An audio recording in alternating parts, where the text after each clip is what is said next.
आज हम बाबा के गुरुकुल में बिपिन चंद्र द्वारा लिखित आधुनिक भारत के इतिहास के चैप्टर 3 भारत में ब्रिटिश साम्राज्य, आर्थिक नीतियां और प्रशासनिक ढांचा 1757 से 1857 तक को हम पढ़ेंगे। आपसे निवेदन है कि अगर आपने अभी तक चैनल को सब्सक्राइब नहीं किया है तो इसको तुरंत कर लें और अपने हित मित्र से भी इसे शेयर जरूर करें। तो हम शुरू करते हैं। भारत के विशाल साम्राज्य को हथिया लेने के बाद इस पर नियंत्रण रखने और शासन चलाने के लिए ईस्ट इंडिया कंपनी को उपयुक्त तरीके इजाद करने पड़े। 1757 से 1857 की लंबी अवधि के दौरान कंपनी की प्रशासनिक नीति अक्सर बदलती रही, फिर भी इसने अपना मुख्य लक्ष्य कभी आंखों से ओझल नहीं होने दिया। वह लक्ष्य थे कंपनी के मुनाफों में बढ़ोतरी, भारत पर अधिकार को ब्रिटेन के लिए फायदेमंद बनाना तथा भारत पर ब्रिटिश पकड़ को कायम रखकर उसे सुदृढ़ बनाना। इसके अतिरिक्त अन्य लक्ष्य इन उद्देश्यों की मदद के लिए थे। भारत सरकार का प्रशासनिक ढांचा इन्हीं लक्ष्यों को पूरा करने के लिए बनाया और विकसित किया गया था। इस मामले में मुख्य जोर कानून और व्यवस्था को बनाए रखने पर दिया जाता था ताकि बिना किसी व्यवधान के भारत के साथ व्यापार किया जा सके और देश के संसाधनों का दोहन किया जा सके। सरकार का ढांचा। ईस्ट इंडिया कंपनी के अधिकारियों ने 1765 में जब बंगाल पर नियंत्रण कर लिया तो इसके प्रशासनिक ढांचे में कोई नया परिवर्तन करने का उनका नाम मात्र को भी इरादा नहीं था। वह सिर्फ अपना लाभकारी व्यापार जारी रखना चाहते थे। उनकी यह भी मंशा थी कि कर वसूल कर उसको इंग्लैंड भेजते रहें। 1765 से 1772 तक दोनों सरकारें एक साथ काम कर रही थीं। भारतीय अधिकारियों को पहले की तरह काम करने की अनुमति थी, लेकिन वे ऐसा ब्रिटिश गवर्नर तथा अधिकारियों की देख रेख में ही कर सकते थे। भारतीय अधिकारियों के पास दायित्व थे लेकिन अधिकार नहीं थे। इसके विपरीत कंपनी के अधिकारियों के पास अधिकार पूरे थे लेकिन उनका कोई दायित्व नहीं था। दोनों ही तरफ के अधिकारी भ्रष्टाचार और दुराचारी लोग थे। 1772 में कंपनी ने दोहरी शासन व्यवस्था समाप्त कर दी और बंगाल का शासन अपने हाथों में लेकर अपने अधिकारी नियुक्त कर दिए, लेकिन विशुद्ध रूप से व्यापार करने वाली कंपनी में जो अंतर्निहित बुराइयां होती हैं वे जल्द ही स्पष्ट झलकने लगी। इस समय तक ईस्ट इंडिया कंपनी एक व्यापारिक कंपनी थी जिसका ढांचा पूर्वी देशों से व्यापार के लिए बनाया गया था। इसके साथ ही इसका सर्वोच्च अधिकारी भारत से हजारों मील की दूरी पर इंग्लैंड में रहता था। इसके बावजूद करोड़ों लोगों के ऊपर इसने राजनीतिक आधिपत्य कायम कर लिया था। इस असामान्य स्थिति के कारण ब्रिटिश सरकार के आगे अनेक समस्याएं खड़ी हो गई। ईस्ट इंडिया कंपनी और उसके साम्राज्य का ब्रिटेन में बैठे कंपनी के अधिकारीगण हजारों मील दूर से किस तरह नियंत्रण करें। भारत में स्थित अधिकारियों और सैनिकों की विशाल संख्या पर किस प्रकार अंकुश रखा जाए। बंगाल, मद्रास और बंबई में बिखरे हुए कंपनी के अधिकार क्षेत्रों के लिए भारत में एक ही नियंत्रण केंद्र किस प्रकार स्थापित किया जाए। इनमें से पहली समस्या सबसे विकट और सबसे महत्वपूर्ण थी। इसके अलावा यह समस्या ब्रिटेन में जारी दलगत और संसदीय दांव पेचों से, अंग्रेज नेताओं की राजनीतिक महत्वाकांक्षाओं से और अंग्रेज व्यापारियों के व्यापारिक लोभ से भी घनिष्ठ रूप से जुड़ी हुई थी। बंगाल के भारी संसाधन कंपनी के हाथों में आ गए थे। उसके मालिकों ने फौरन ही लाभांश की दर बढ़ाकर 1767 में यानी 1767 में 10% कर दी थी।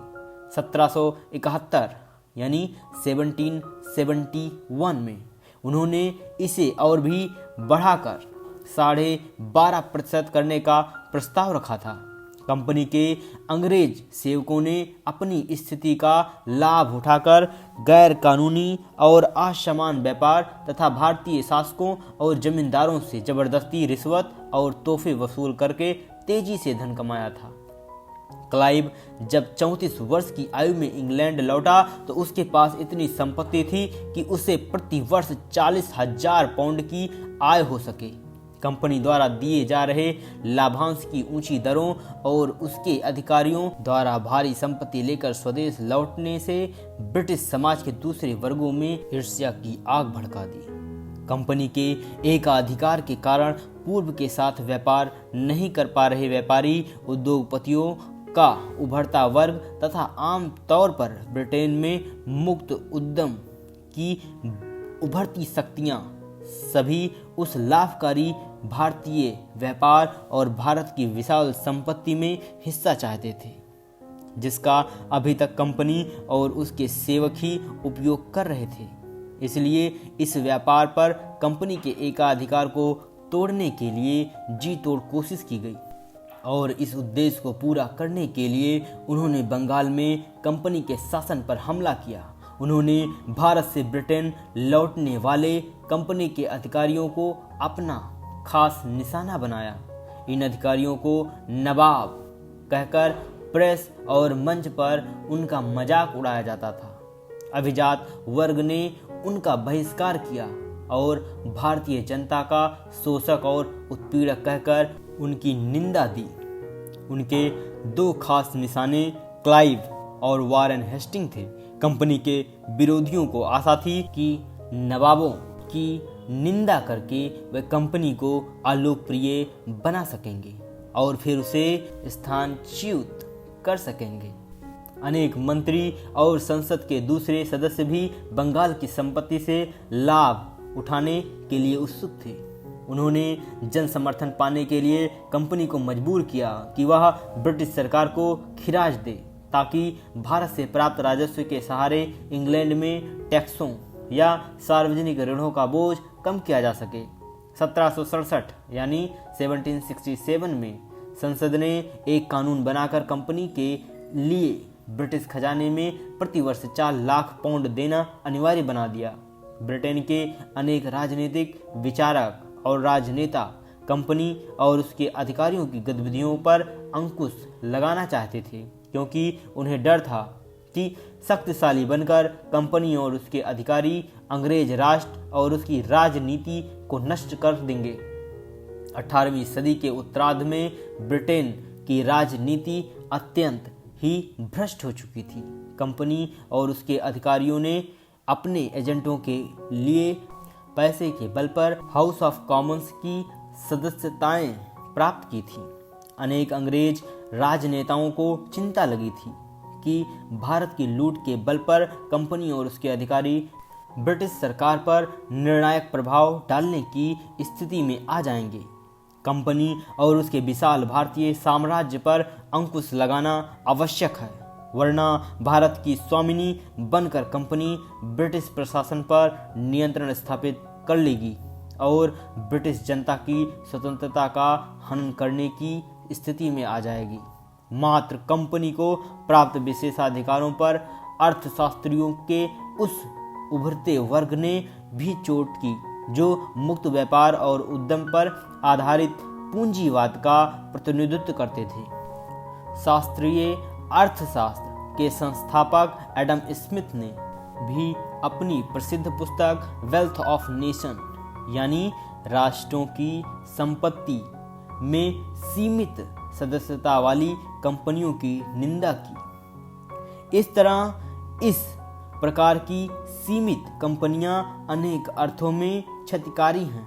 वह जिन देशों में स्थापित होती हैं उनके लिए कमोबेश असुविधाजनक होती हैं और जिन देशों में दुर्भाग्य से उनकी सरकार स्थापित हो चुकी है उनके लिए विध्वंस का कारण होती हैं। इस तरह ब्रिटिश राज्य तथा कंपनी के अधिकारियों के पारस्परिक संबंधों का पुनर्गठन आवश्यक हो गया। फिर एक समय ऐसा आया जब कंपनी को सरकार से 10 लाख पाउंड का ऋण मांगना पड़ा, लेकिन अगर कंपनी के अनेक शक्तिशाली शत्रु थे तो संसद में उसके शक्तिशाली मित्र भी थे। इसके अलावा सम्राट जॉर्ज तृतीय उसके संरक्षक थे। इसलिए कंपनी ने जमकर शत्रुओं का सामना किया अंत में संसद ने एक समझौते का रास्ता निकाला, जिसके अनुसार कंपनी के हितों तथा ब्रिटिश समाज के विभिन्न प्रभावशाली वर्गों के बीच एक नाजुक संतुलन कायम हो गया। यह तय किया गया कि कंपनी के भारतीय प्रशासन की बुनियादी नीतियों पर ब्रिटिश सरकार का नियंत्रण रहेगा, ताकि भारत में ब्रिटिश शासन को ब्रिटेन के उच्च वर्गों के सामूहिक हित में चलाया जा सके।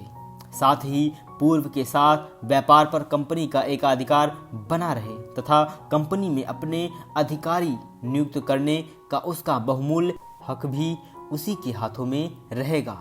भारत के प्रशासन का विस्तृत ब्यौरा कंपनी के डायरेक्टरों के लिए छोड़ दिया गया। 1773 का रेगुलेटिंग एक्ट कंपनी की गतिविधियों से संबंधित पहला महत्वपूर्ण संसदीय कानून था।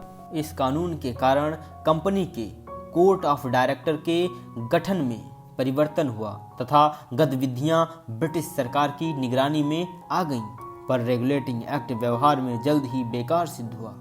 इसके कारण ब्रिटिश सरकार को कंपनी पर प्रभाव और निर्णायक नियंत्रण नहीं मिल सका। यह कानून कंपनी और उसके शक्तिशाली और मुखर होते जा रहे विरोधियों के झगड़े को भी नहीं सुलझा सका। इसके अलावा कंपनी अपने शत्रुओं के हमलों का निशाना बनी रही, क्योंकि उसके भारतीय अधिकार क्षेत्र का प्रशासन भ्रष्ट, दमनकारी और आर्थिक दृष्टि से विनाशकारी ही बना रहा।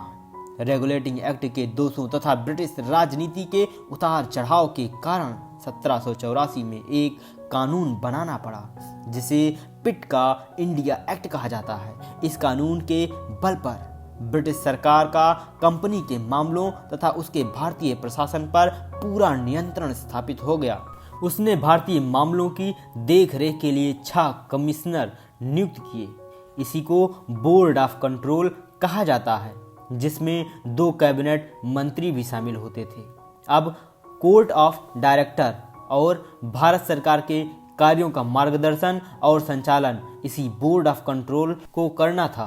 इस कानून ने भारत के शासन को गवर्नर जनरल तथा 3 सदस्यों वाली एक काउंसिल के हाथों में दे दिया, ताकि अगर एक सदस्य का समर्थन भी गवर्नर जनरल को प्राप्त हो तो वह अपनी बात मनवा सके।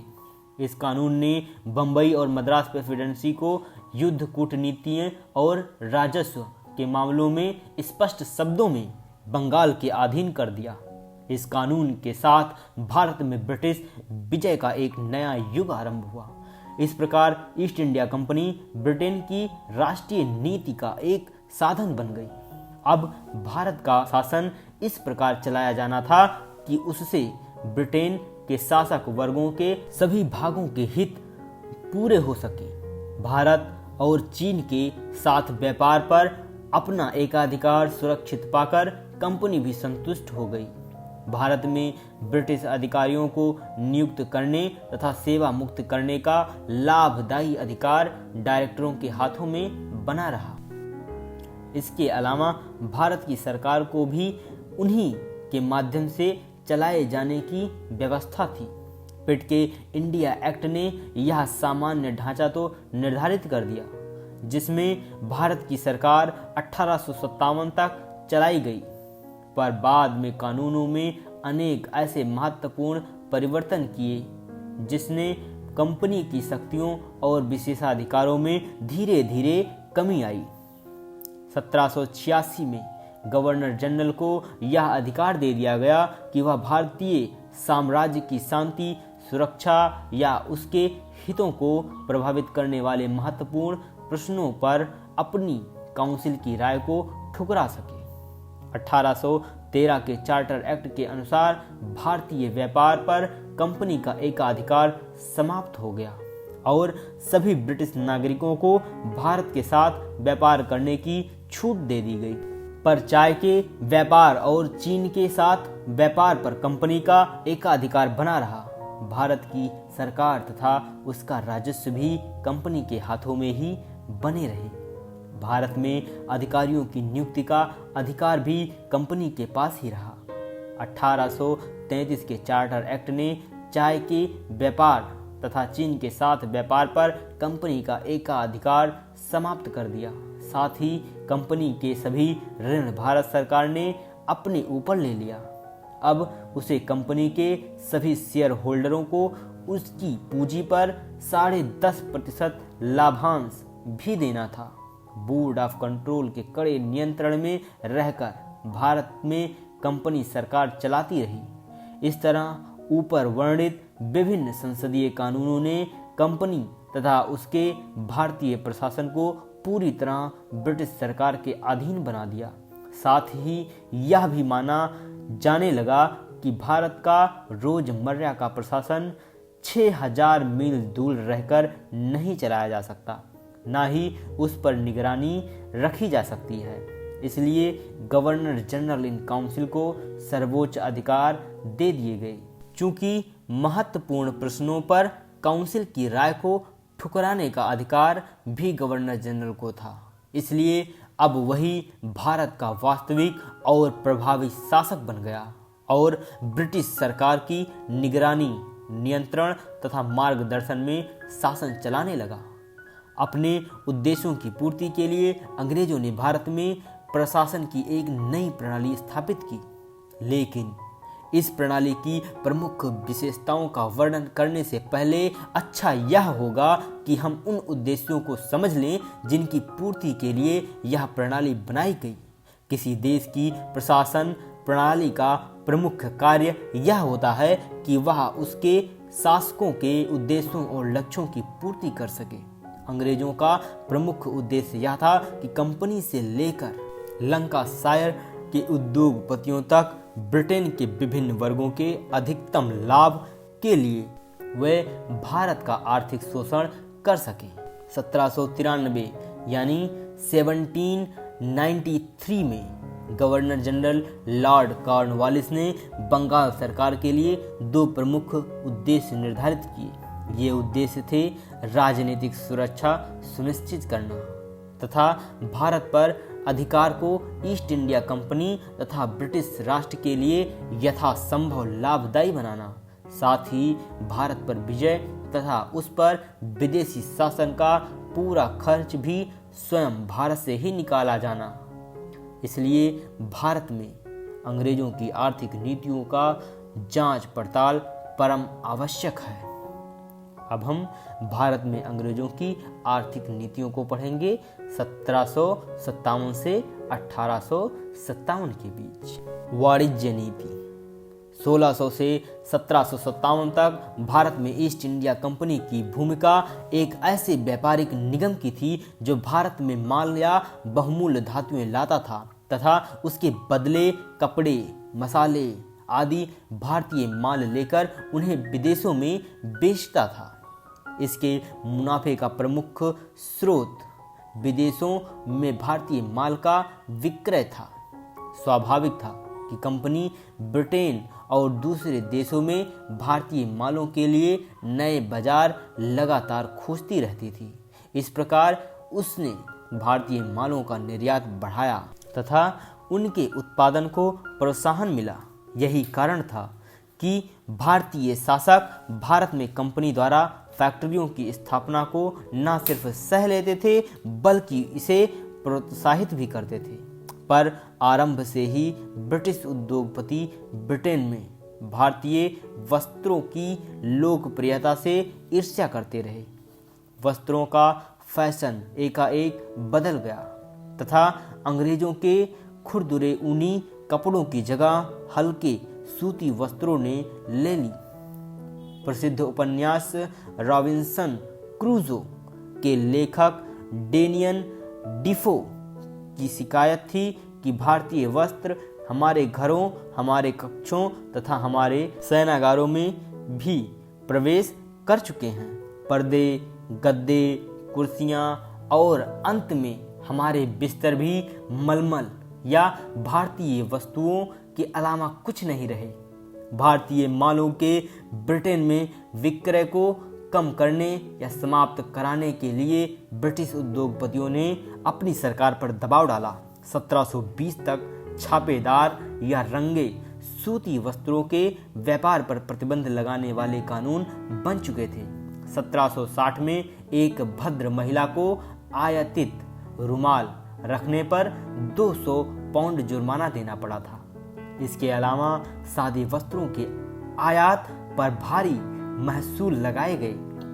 हॉलैंड को छोड़कर दूसरे यूरोपीय देशों ने भी भारतीय वस्तुओं के आयात पर या तो प्रतिबंध लगा दिए या उन पर भारी आयात शुल्क लगा दिए।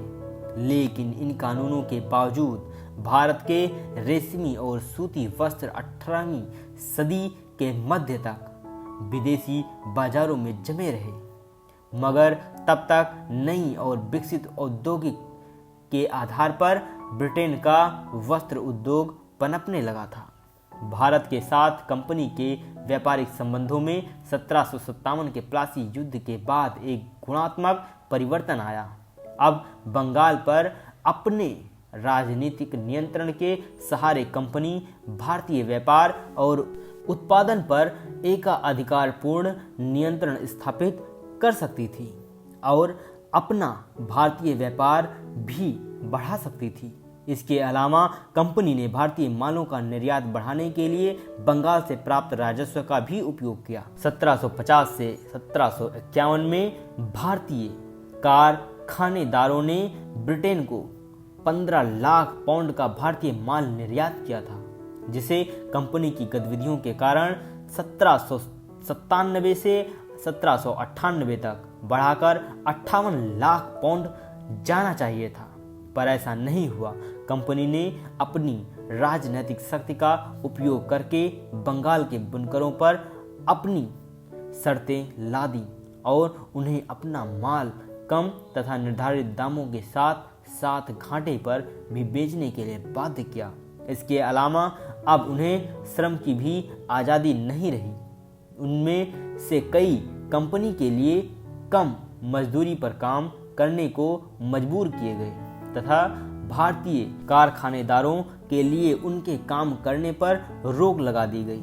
कंपनी ने अपने भारतीय या विदेशी प्रतिद्वंदी व्यापारियों को बाहर कर दिया तथा बंगाल के दस्तकारों को अधिक मजदूरी या दाम देने से उन्हें रोक रखा था।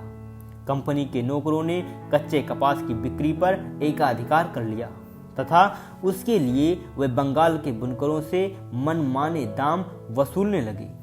इस तरह बुनकर, खरीदार तथा विक्रेता दोनों ही रूप में घाटे में रहे। साथ ही इंग्लैंड में भारतीय वस्त्रों पर भारी आयात शुल्क भी देने पड़ते थे। ब्रिटिश सरकार अपने उभरते हुए मशीनी उद्योग को सुरक्षा देने पर अडिग थी, क्योंकि उसके माल अभी भी सस्ते और बेहतर भारतीय मालों का मुकाबला नहीं कर सकते थे। फिर भी भारतीय मालों की कुछ साख बनी रही। भारतीय हस्तशिल्प को असल धक्का 1813 के बाद लगा, जब उसके हाथों से न केवल विदेशी बाजार छिन गए, बल्कि भारतीय बाजार में भी उसके लिए कोई जगह नहीं रह गई। ब्रिटेन की औद्योगिक क्रांति ने उसकी अर्थव्यवस्था तथा भारत के साथ उसके आर्थिक संबंधों को पूरी तरह बदल कर रख दिया। 18वीं सदी के उत्तरार्ध तथा 18वीं सदी के पहले कुछ दशकों में ब्रिटेन में महत्वपूर्ण सामाजिक आर्थिक रूपांतरण हुए। आधुनिक मशीनों, कारखाना प्रणाली तथा पूंजी के आधार पर ब्रिटिश उद्योगों का तेजी से विकास और प्रसार हुआ। इस विकास को अनेक कारणों से बल मिला। इसके पहले की सदियों से ब्रिटेन का विदेशी व्यापार तेजी से फैलता आया था। युद्धों तथा उपनिवेशवाद के द्वारा ब्रिटेन ने अनेक विदेशी बाजारों पर एकाधिकार कायम कर लिया था। इन निर्यात बाजारों के कारण ब्रिटेन के निर्यातक उद्योगों का उत्पादन तेजी से बढ़ा, जिसमें उत्पादन तथा संगठन की आधुनिकतम तकनीकों का उपयोग किया गया। अफ्रीका, वेस्ट इंडीज, लातिनी अमेरिका, कनाडा, ऑस्ट्रेलिया, चीन और सबसे बढ़कर भारत ने निर्यात के लिए असीम अवसर प्रदान किए। यह बात सूती वस्त्र उद्योग के लिए खास तौर पर सही थी, जो ब्रिटेन की औद्योगिक क्रांति का प्रमुख वाहक बन गया।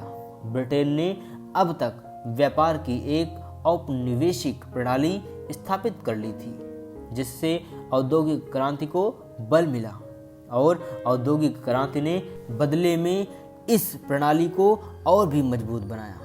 उपनिवेश तथा अल्प विकसित देश ब्रिटेन को अपने खेतों और खदानों के कच्चे माल का निर्यात करते और ब्रिटेन उन्हें अपने कारखानों का तैयार माल बेचता। दूसरे, नई मशीनों और कारखानों में लगाने के लिए देश में पर्याप्त पूंजी जमा हो चुकी थी। इसके अलावा यह पूंजी सामंत वर्ग के हाथों में न थी, जो इसे विलासी जीवन और भोग में खर्च कर डालता, बल्कि यह व्यापारियों और उद्योगपतियों के हाथों में थी, जो इसे उद्योग और व्यापार में लगाने के लिए उत्सुक थे। इस मामले में अफ्रीका, एशिया, वेस्ट इंडीज तथा लातिनी अमेरिका से तथा ईस्ट इंडिया कंपनी और उसके नौकरों द्वारा भारत से प्लासी युद्ध के बाद ले जाई गई पूंजी ने औद्योगिक प्रसार में एक महत्वपूर्ण भूमिका निभाई। तीसरे, जनसंख्या की तीव्र वृद्धि ने फलते फूलते उद्योगों की अधिक और सस्ते श्रम की आवश्यकताएं पूरी की। 1740 के बाद ब्रिटेन की जनसंख्या तेजी से बढ़ी। 1780 के बाद के 50 वर्षों में यह दोगुनी हो गई। चौथे, ब्रिटेन में एक ऐसी सरकार थी जिस पर व्यापारियों तथा उद्योगपतियों का प्रभाव था और इसलिए उसने बाजारों तथा उपनिवेशों के लिए दूसरे देशों से जमकर युद्ध किया। पांचवें, अधिक उत्पादन की मांगें प्रौद्योगिकी के विकास द्वारा पूरी की गई। ब्रिटेन के उभरते उद्योगों ने हारग्रीव्स, वाट, क्रॉम्पसन, कार्टराइट तथा दूसरे लोगों के आविष्कारों का भरपूर उपयोग किया। इनमें से अनेक आविष्कार सदियों पहले हुए थे, मगर अब उनका उपयोग होने लगा। इन आविष्कारों तथा भाप की शक्ति का पूरा फायदा उठाने के लिए अब उत्पादन को अधिकाधिक कारखानों तक सीमित किया जाने लगा तथा यह भी ध्यान रहे कि इन आविष्कारों ने औद्योगिक क्रांति को जन्म नहीं दिया था, बल्कि फैलते बाजारों के लिए उत्पादन तेजी से बढ़ाने की उद्योगपतियों की इच्छा तथा इसके लिए आवश्यक पूंजी लगा सकने की उनकी क्षमता के कारण तब तक विद्यमान प्रौद्योगिकी का उपयोग किया जा सका और नए आविष्कारों की आवश्यकता का अनुभव किया गया। वास्तव में उद्योग के लिए संगठन ने तकनीकी परिवर्तनों को मानव विकास की एक स्थायी विशेषता बना दिया। इस दृष्टि से देखें तो औद्योगिक क्रांति कभी समाप्त ही नहीं हुई, क्योंकि 18वीं सदी के मध्य से ही आधुनिक उद्योगों और प्रौद्योगिकी का लगातार एक चरण से दूसरे चरण तक विकास होता रहा है। औद्योगिक क्रांति के कारण ब्रिटिश समाज में बुनियादी परिवर्तन आए। इसके कारण तीव्र आर्थिक विकास हुए, जो आज ब्रिटेन तथा यूरोप, सोवियत संघ, संयुक्त राज्य अमेरिका, कनाडा, ऑस्ट्रेलिया और जापान के उच्च जीवन स्तर का आधार है। वास्तव में 19वीं सदी के आरंभ से पहले तक आज के आर्थिक दृष्टि से उन्नत और पिछड़े देशों के जीवन स्तरों में बहुत स्पष्ट अंतर नहीं था। पिछड़े देशों में औद्योगिक क्रांति का न होना ही वह कारण है जिसकी वजह से आज की दुनिया में आय के अधिक अंतर देखे जाते हैं। औद्योगिक क्रांति के कारण ब्रिटेन का अधिकाधिक नगरीकरण होता गया। अधिकाधिक लोग कारखानों वाले नगरों में बसने लगे। 1750 में ब्रिटेन में 50,000 से अधिक जनसंख्या वाले केवल 2 नगर थे, जबकि 1851 में इनकी संख्या 29 हो चुकी थी। समाज में एकदम नए 2 वर्गों का उदय हुआ। एक वर्ग औद्योगिक पूंजीपतियों का था, जो कारखानों के मालिक थे, और दूसरा वर्ग मजदूरों का था, जो दैनिक मजदूरी पर अपनी श्रम शक्ति बेचते थे। पहले वर्ग का तेजी से विकास हुआ और वह अभूतपूर्व समृद्धि का उपभोग करने लगा, जबकि श्रम करने वाले गरीब मजदूरों को आरंभ से आंसू के घूंट पीने पड़े। वे अपने ग्रामीण वातावरण से उजाड़ दिए गए और उनकी परंपरागत जीवन पद्धति छिन्न भिन्न और नष्ट कर दी गई। अब उन्हें नगरों में रहना पड़ता था जो धूल धक्कड़ और धुएं से भरे थे। उनके घरों में स्थान बहुत ही कम होता था और वे गंदगी से भरे होते थे। उनमें से अधिकांश को अंधेरे, धूप से वंचित गंदी बस्तियों में रहना पड़ता था। इन सब का मार्मिक वर्णन चार्ल्स डिकेंस ने अपने उपन्यासों में किया है। कारखानों और खदानों में काम के घंटे असहनीय सीमा तक लंबे होते थे। कभी कभी प्रतिदिन 14 से 16 घंटों तक काम करना पड़ता था। कभी कभी 4-5 वर्ष के बच्चों को भी कारखानों और खदानों में लगा दिया जाता था। एक मजदूर का जीवन आम तौर पर गरीबी, कड़ी मेहनत, बीमारियों और कुपोषण का जीवन होता था। केवल 19वीं सदी के उत्तरार्ध में ही उनकी आमदनी में थोड़ी बहुत वृद्धि हो सकी। उद्योगपतियों के एक शक्तिशाली वर्ग के उदय ने भी भारतीय प्रशासन और इसकी नीतियों पर गहरा प्रभाव डाला। साम्राज्य में इस वर्ग की दिलचस्पी ईस्ट इंडिया कंपनी की दिलचस्पी से बहुत भिन्न थी। भारतीय दस्तकारों के निर्यात पर एकाधिकार होने से या भारतीय धन के सीधे सीधे दोहन से इस वर्ग को कोई लाभ नहीं मिला। जब इस वर्ग की संख्या शक्तिशाली और इसके राजनीतिक प्रभाव में वृद्धि हुई तो वह कंपनी के व्यापारिक एकाधिकार पर चोट करने लगा। चूंकि इस वर्ग का मुनाफा व्यापार नहीं बल्कि कारखानों के उत्पादन की देन था, इसलिए वह तैयार भारतीय माल के आयात को नहीं बल्कि अपने माल का भारत को निर्यात तथा भारत के कपास जैसे कच्चे मालों के आयात को प्रोत्साहन देना चाहता था।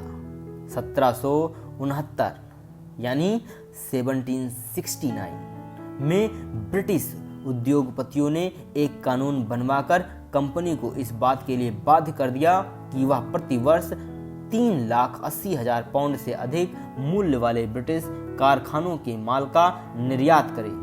हालांकि इस सौदे में कंपनी को बहुत घाटा हुआ।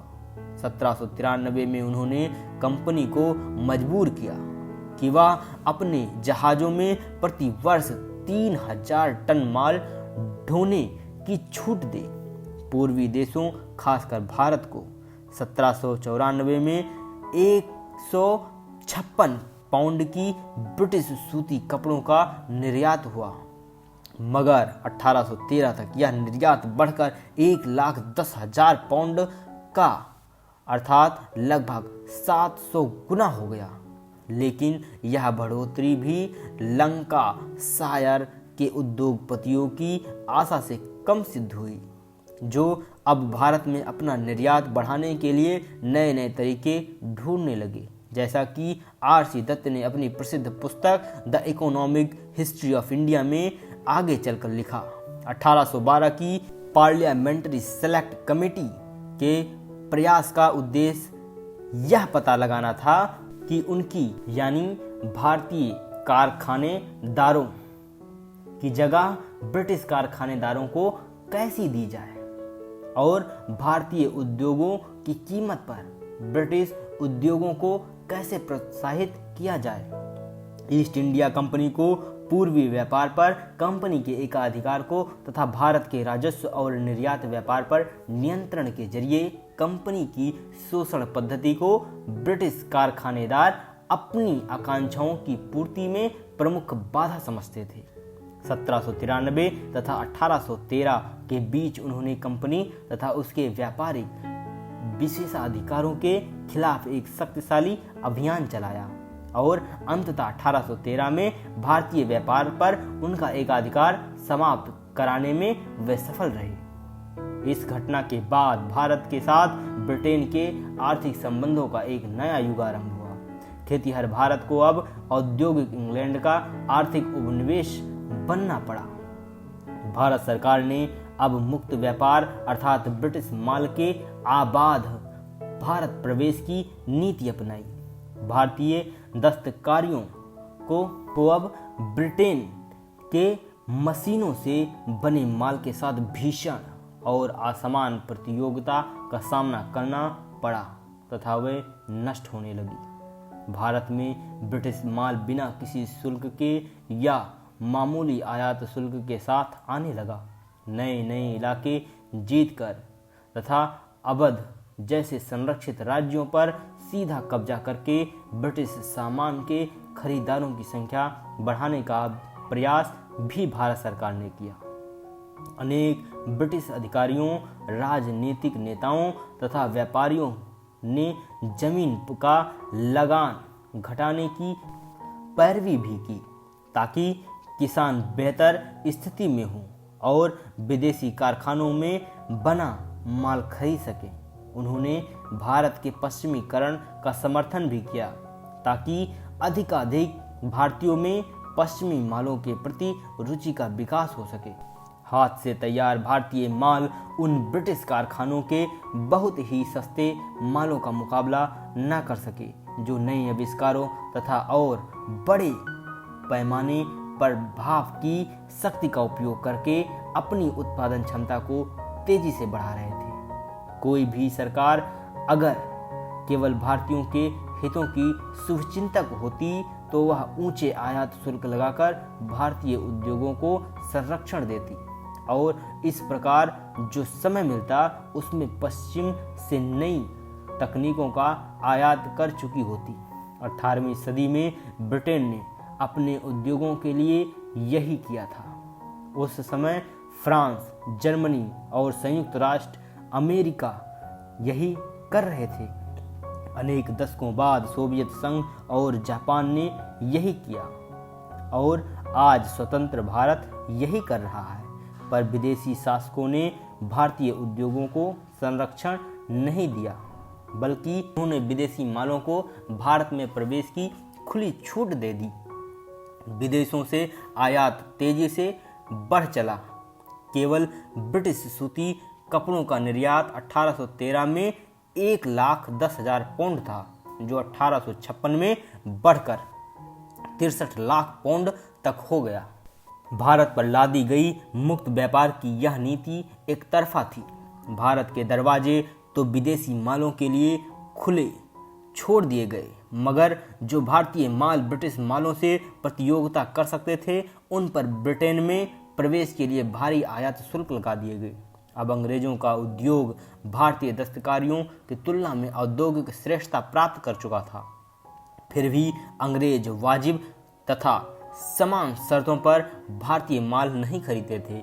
ब्रिटेन में अनेक प्रकार के भारतीय मालों पर ऊंचा आयात शुल्क तब तक जारी रहा जब तक उनका निर्यात लगभग बंद ही नहीं हो गया। उदाहरण के लिए 1824 में भारत के मोटे सूती कपड़ों का आयात शुल्क की दर 67.5 यानी 67.5% था। भारतीय माल पर 37.5% थी। ब्रिटेन में प्रवेश के लिए भारतीय चीनी पर जो शुल्क लगता था वह उसकी लागत के 3 गुने से भी अधिक होता था। कुछ मालों में इंग्लैंड में यह शुल्क 400% से भी अधिक हो गया। इस प्रकार के प्रतिबंध मूलक शुल्क तथा मशीन उद्योग के विकास के परिणाम स्वरूप दूसरे देशों के लिए भारत का निर्यात तेजी से गिर गया। ब्रिटिश व्यापारिक नीति की बेईमानी का वर्णन ब्रिटिश इतिहासकार H.S. विल्सन ने इन शब्दों में किया है। यह साक्ष्य में कही गई कि उस समय तक भारत के सूती और रेशमी माल को इंग्लैंड में तैयार मालों की तुलना में 50 से 60% कम कीमत पर भी बेचकर मुनाफा कमाया जा सकता था। परिणाम स्वरूप भारतीय मालों पर उनकी कीमतों का 70 से 80% तक शुल्क लगाकर इंग्लैंड के मालों को संरक्षण देना आवश्यक हो गया है। अगर ऐसा ना होता और अगर ऐसे प्रतिबंध मूलक शुल्कों और आदेशों का उपयोग ना किया जाता तो पैसले तथा मैनचेस्टर के कारखाने अपने आरंभ काल में ही बंद हो चुके होते और भाप की शक्ति का उपयोग करके भी उनको शायद दोबारा आरंभ नहीं किया जा सकता था। उनका जन्म भारतीय कारखानेदारों का बलिदान देकर ही संभव हो सका। अगर भारत स्वतंत्र होता तो वह भी बदले की कार्रवाई करता, ब्रिटिश मालों पर प्रतिबंध मूलक शुल्क लगाता और इस तरह अपने उत्पादक उद्योगों को नष्ट होने से बचा लेता। पर उसे आत्मरक्षा का यह कदम उठाने की अनुमति न थी और वह विदेशियों की दया का मोहताज था। बिना कोई शुल्क चुकाए ब्रिटेन के माल उस पर लाद दिए गए और विदेशी कारखानेदारों ने राजनीतिक अन्याय का सहारा लेकर अपने उन प्रतियोगियों को दबाए रखा और अंततः उनका गला घोंट दिया, जिनके साथ बराबरी की शर्तों पर वे प्रतियोगिता नहीं कर सकते थे।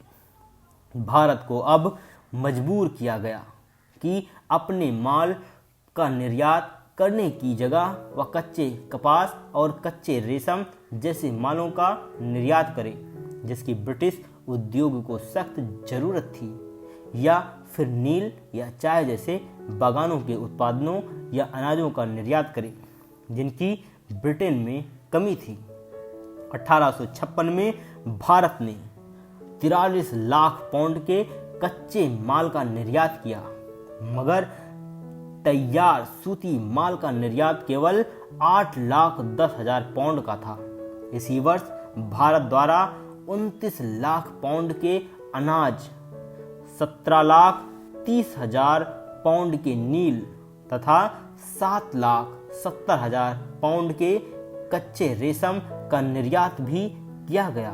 अंग्रेजों ने चीन में भारतीय अफीम की बिक्री को भी प्रोत्साहन दिया और ऐसे समय में जबकि चीनियों ने अफीम के जहरीले तथा हानिकारक गुणों के कारण अफीम पर प्रतिबंध लगा दिया था, पर इस व्यापार से ब्रिटिश व्यापारियों को भारी मुनाफा तथा कंपनी द्वारा नियंत्रित भारतीय शासन को भारी राजस्व मिलते थे।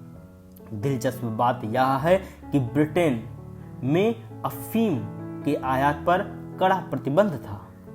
19वीं सदी के अंत तक भारत का निर्यात मुख्यतः कच्चे कपास, जूट और रेशम, तिलहन, गेहूं, खाल, चमड़ा, नील और चाय तक सीमित था। इस तरह 1813 के बाद ईस्ट इंडिया कंपनी की व्यापारिक नीति का निर्धारण ब्रिटिश उद्योग की आवश्यकताओं के अनुसार होने लगा। इसका मुख्य उद्देश्य भारत को ब्रिटिश के कारखानों के माल का उपभोक्ता तथा कच्चे मालों का निर्यातक बनाना था। तो यहाँ पर आपका ये पार्ट समाप्त हुआ। नेक्स्ट पार्ट में हम संपत्ति का दोहन को पढ़ेंगे। यहाँ तक हमारे साथ बने रहने के लिए आप सभी का बहुत बहुत धन्यवाद।